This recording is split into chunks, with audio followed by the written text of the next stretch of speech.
वफाकी वज़ीर कानून आज़म नज़ीर तारड़ के इस्तीफे की वजूहात सामने आ गई हैं।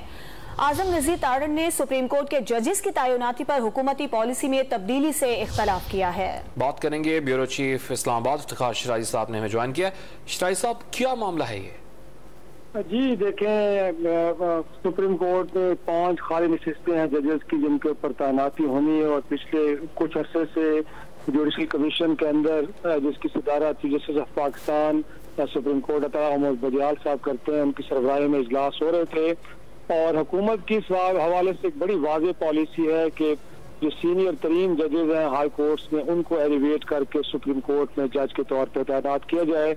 और यही वजह है कि जब मुख्तलिफ इजलासों में इस मामले पे डिस्कशन डिबेट्स हुई और जो सुप्रीम कोर्ट के जस्टिस की जानिब से कुछ नाम तजवीज़ किए गए थे उन पे इख्तलाफ भी किया गया। वजह ये थी कि हुकूमत ये समझती थी कि जो सीनियर तरीन जज हैं उनको सुप्रीम कोर्ट पर लाया जाए।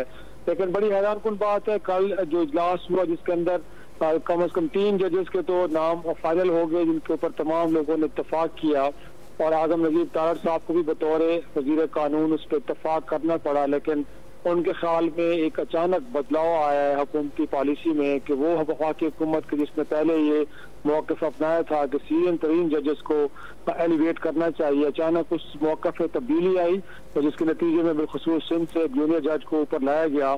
तो इसको लेके बुनियादी तौर पे वो डिस्टर्ब हुए। उनका ख्याल था कि जो तसूली मौक़िफ़ था उसके साथ जुड़े रहना चाहिए था, लेकिन बतौर वज़ीर कानून अगरचे उन्होंने जो तब्दील शुदा पॉलिसी है उसके तहत वोट तो जरूर किया, अपनी राय का इजहार किया, लेकिन बाद में उन्होंने मुनासिब समझा कि वो अब वजारत कानून के मनसब पे बाकी उनको नहीं रहना चाहिए।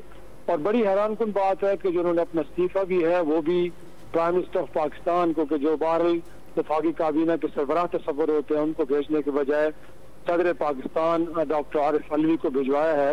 तो ये बुनियादी तौर पे बताया जा रहा है और कुछ जराये में इस बात का भी इंदिया दिया है कि बुनियादी तौर पे एक इत्तेहादी हुकूमत है जिसमें कमों बेश 11 जमातें शामिल हैं।